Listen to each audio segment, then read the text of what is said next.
Hi everyone, welcome back. My name is Morgan. This is my channel, Pisces Paperbacks, and today I'm honestly coming at you with a very unplanned, off-the-cuff book review slash discussion. I didn't have a video planned for tomorrow, so it's Wednesday night right now when I'm filming this, and this video is going up Thursday morning, but I found myself just thinking and ruminating on a book I've read recently, and I found that I just have things that I want to say and talk about this book. So today we are going to be discussing the Ruthless Lady's Guide to Wizardry by C.M. Wagonner. This is a recent release. I believe it came out on January 12th, and it is a historical inspired fantasy about a woman named Delaria Wells, who is a petty criminal born into poverty, kind of lived in the slums of this fictional city, kind of what I kind of picture as the equivalent to Edwardian Victorian London. She kind of grew up fighting for scraps, so she sees a job posting looking for female bodyguards to protect a woman who had recently become engaged. And this woman, for some unknown reason, has had threats made on her life since this engagement. So these bodyguards are going to be protecting her basically until the wedding in 2 weeks. That is like the basic premise of the story. There's also a romance in this book, which for some reason, when I initially read the description, I instantly was like, oh, Delaria and the woman who is engaged, it's going to be a romance between them. It is not. It's actually a romance between Delaria and one of the other bodyguards. So that was a nice, pleasant surprise. Like I said, I did not plan this video out. So this is, right going from brain to mouth to camera right now. But I guess I'm going to give you guys my overall feelings and impressions first, and then I'll get more into specifics in terms of things that I liked or didn't like. And so starting off, I gave this book 3 stars at first finishing it. So generally, I really enjoyed the characters. I think the characters are the biggest strength of this book. I thought the writing style, it's very exaggerated. So it's a very stylized, exaggerated, almost comical version of almost an Oliver Twisty way of writing, and it is a lot, and it's very wordy, and you get into it and it's long paragraphs of these long sentences that sometimes have fake words in them, and I think for every 10 sentences, it could have been summed up in 1 or 2. So I think this book could have been shorter. It's 400 pages, so it's already not that long. I think a lot of that length is the purposeful stylization of the writing. And I think that if you get into it right away and you're like, oh, I'm into this, I enjoy this, then you're going to like it all the way through. For me, it took a bit longer to get into the flow of it. It took 30% for me to really get into it. But overall, I did like it. And honestly, the further and further I get from the experience of reading the book, the more and more I think I enjoyed it. I'm honestly thinking about bumping that rating up a little bit. I really like the main character. Her name's Delaria Wells, and she is funny.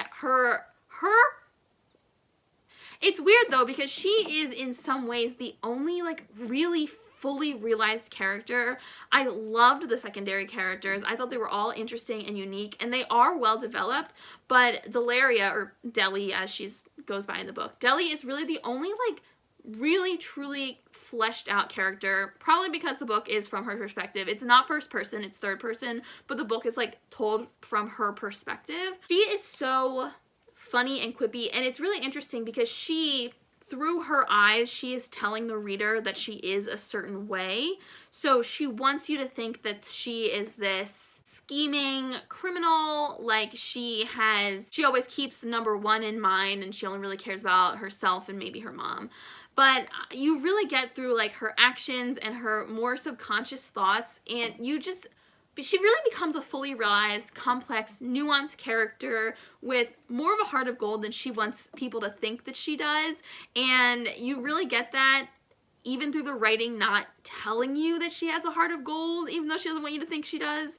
And that was really interesting. I also thought this book, one one of the major themes, and this is also could be a trigger warning for people going into this book, there are a lot of discussions of drug use and drug addiction. It becomes kind of a plot point later on in the book, and at some points I don't know if the way the book really handled that theme worked all the time, but then again, this book is also told from the perspective of someone whose mother, so Deli's mom, is an addict, so it kind of discusses the way she feels about that and her struggles with that. It was just a very complicated theme for this book to tackle when it is overall kind of a comedy, so I did like that in some ways, but I also think that is something to know going into this book. This is really unorganized. Something else that I really want to talk about is the world building, and with that I'm going to say, honestly, the lack of it. Something that really was very jarring for a lot of this book is the fact that I never really felt like there was a sense of place. So this is a book that's set in the same world as C.M. Wagoner's previous novel, which I believe is called Unnatural Magic, and I don't know if they're ostensibly disconnected, like you don't need to read them, they're separate novels, but I think they take place in the same world, and I'm like, did I miss some major foundation that was laid in this first novel? Because while I was reading, I was constantly like, they have a different type of money, but that type of money is not really explained. The ways that magic works in this book is not really explained, although I actually really did like the magic. It was just very jarring that I didn't really understand like how the magical education system worked, because it's really never mentioned. I know that the book takes place in a city, but I don't know the name of the city, and the city is not really described except for like the immediate surroundings of the characters at any given time. So I don't know. What are the buildings supposed to look like? I don't know. What are they wearing? I know that they're wearing gowns, because like the ladies wore gowns at this time and the men wore kind of like suits, so I'm thinking it's like late 1800s is what it's supposed to be, like the stylistic equivalent of, but I really couldn't tell. They had like their own slang that's not explained really at all, and by the end of the book I was like, okay, I think I have a handle on it, but for the first like 20% of the book it was really almost a struggle to like understand where I was at any given point, especially since the first part of the book kind of involves some travel. And it was just like the world building, I don't think there was enough to really tie the book to a sense of place, is what I'm trying to say. I'm watching this back as I'm editing, and I don't know if I really got that, what I'm trying to explain across, but I saw this really cool Twitter thread about the difference between world building and lore, and I'm not gonna like go into the whole thing, but one thing it said about world building is that it's those little things that convince you that the world could exist outside of the characters doing the plot that you are reading, and I just don't know if that was there. So specifically the money, the money is cents, so S-E-N is like 10 sen is like an amount of money, but I don't know what that money is worth. I know that there are different amounts that are mentioned throughout the book for the different worths of different things, but I have absolutely no understanding of the value of the money. I don't see how it could work as a system outside of like literally what is happening in the book right now, and if you asked me to explain it to somebody, I couldn't. So, and I don't think it's like the same as a dollar, like I just don't understand. So I think that's kind of what I'm trying to say, is that the book didn't convince me that the world could exist outside of the characters that I was actively reading about, and I think that's what world building is like supposed to do. And that kind of connects to my other complaint about the book. It was a slog, like very dense somehow, yet also funny.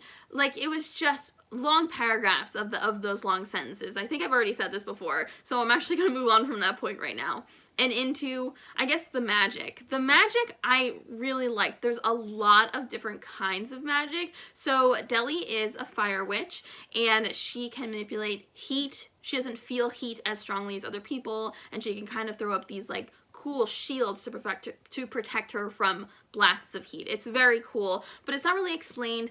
I'm okay with that. I'm someone who enjoys systems of magic where it's not really explained. Like, I can get on with that whimsical shit. I'm good for it. But then another character is a student at the local magic university, and it's brought up like a couple of times. She takes a lot of pride in being top of the class, but like I don't understand, like, what do they teach you there?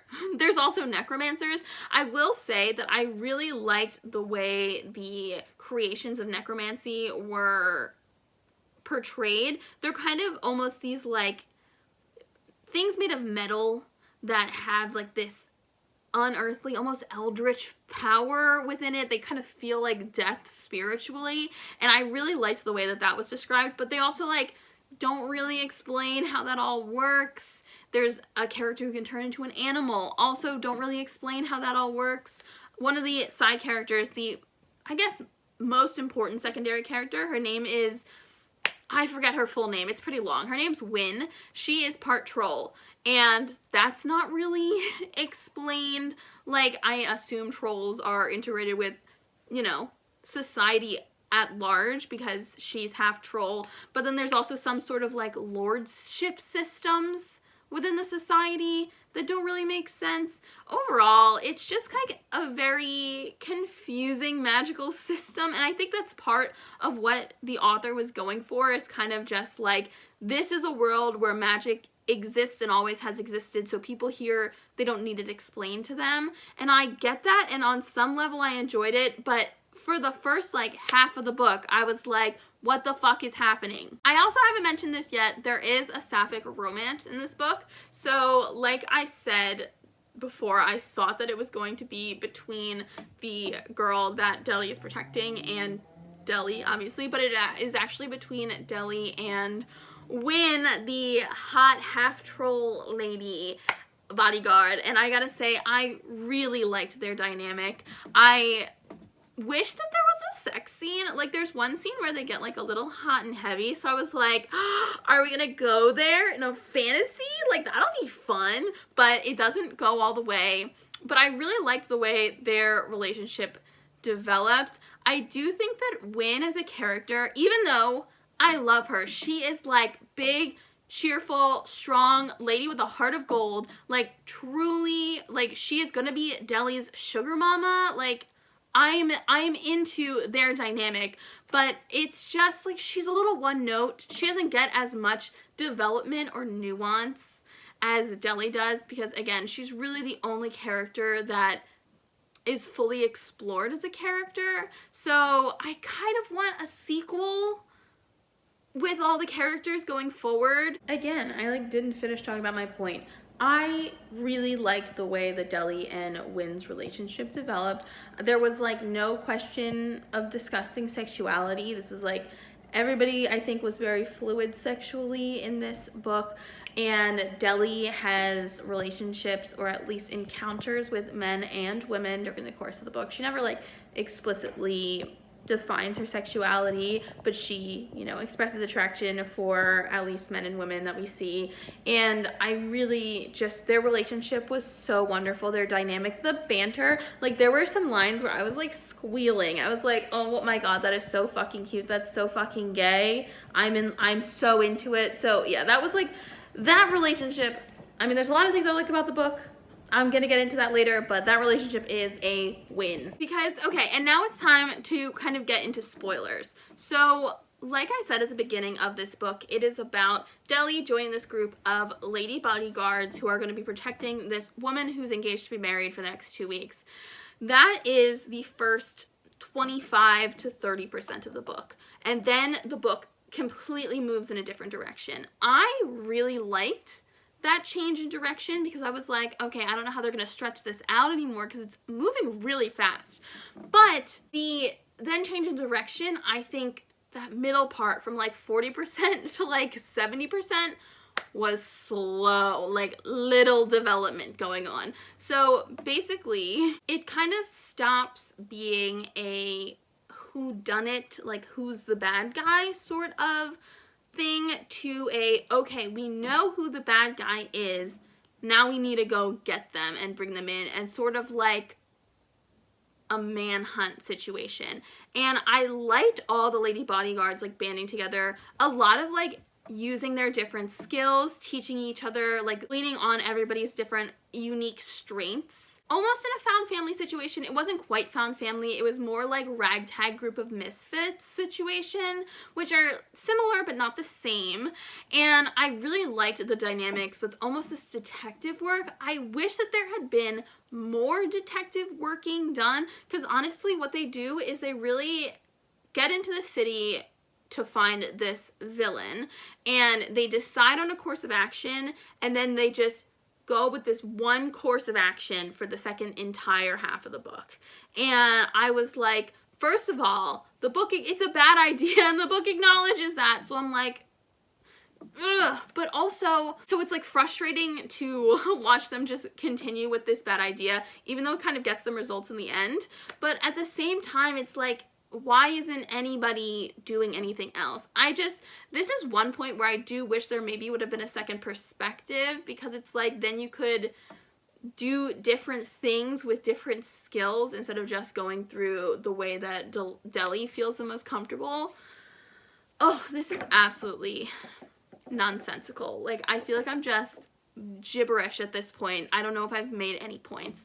I think what I'm just trying to say overall is that the further and further I get away from the book, the more and more I like it, and I think that's because the characters are so likable and interesting. Because when I think about the book, I don't think about, oh god, I don't know what these words mean, what this slang means, and I don't think, oh god, these sentences are so long, because after a certain point, I started to be like, you know what, these are funny, and I do think they're funny, and I appreciate the stylistic choices.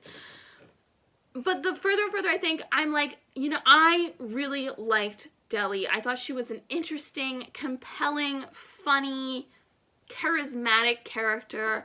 I enjoyed reading from her perspective. I enjoyed reading about her internal struggles, and I think that is, like, the key to writing a compelling novel. It's like, yes, you're writing it and it's the writing experience, but it's also like, how do you feel about this book 6 months down the line? Because there's books that I read, and in the moment I was like, this is a new favorite book, I'm gonna think about it all the time. The further and further I get it from it, I'm like, that was a great reading experience, but I don't really think about the characters. I don't have that, like, I don't know. And I think one book I guess I can compare it to is The House on Cerulean Sea. This is still a 5-star read, whereas the Ruthless Lady's Guide to Wizardry is still probably going to be like a 3.5, 4. But this is a book where I think it had a similarly humorous tone, although this book is decidedly adult. Like, there's cursing. There's obviously an almost sex scene. It's like the violence or whatever magic level. I don't know what really like makes an adult book an adult, but that one's definitely an adult book. This one's also an adult book, but it has like the more like Pixar kind of soft tone. Anyway, similarly whimsical world building, great reading experience, great characters. But when I think about this book, I think, oh, this was a great warm feeling that I had while I was reading it. And I like the writing style better. But when I think about this book, I think I really, really liked Deli. I really liked Deli. I really liked her friendships. I really liked her relationships. I thought she was such an interesting and compelling character in this weird magical world.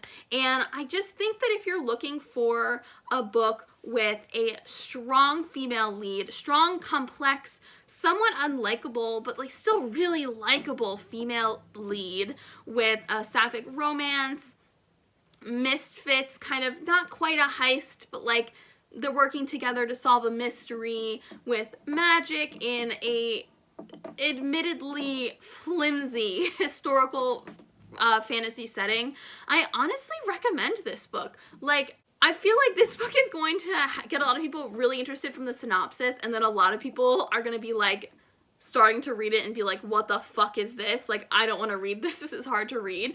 But to the people who I think are more inclined than not to read it, I honestly suggest pushing through. I think that if you push through and you find even minor enjoyment in the humor of the writing style, in the humor of the characters, I think that at the end of this 400 pages that honestly I read it like mostly in one night. Like, I pushed through and it was like a teeny bit of skimming, but honestly not that much skimming. I think it's worth it in the end. Like, I truly enjoyed the experience of reading it. even though there were parts of the plot that I felt were extremely slow moving.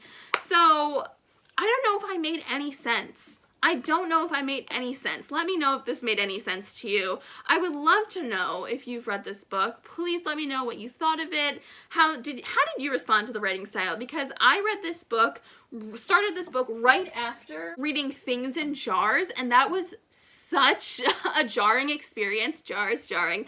That wasn't on purpose, but I'm hilarious because this is also stylized Victorian London writing, like stylized Victorian literary writing, but in a completely different way. Like, this is more on the highbrow literary side, whereas this feels like almost Hitchhiker's Guide to the Galaxy-esque. Like, obviously Douglas Adams is unmatched in humor writing, so like that's not really a fair comparison to make for anyone, but it was almost that like all in on the fantasy stylization of this almost like Roald Dahlian type of writing style. It's very strange to explain, but I think that's how I feel about it. I think that's how I'm gonna wrap it up.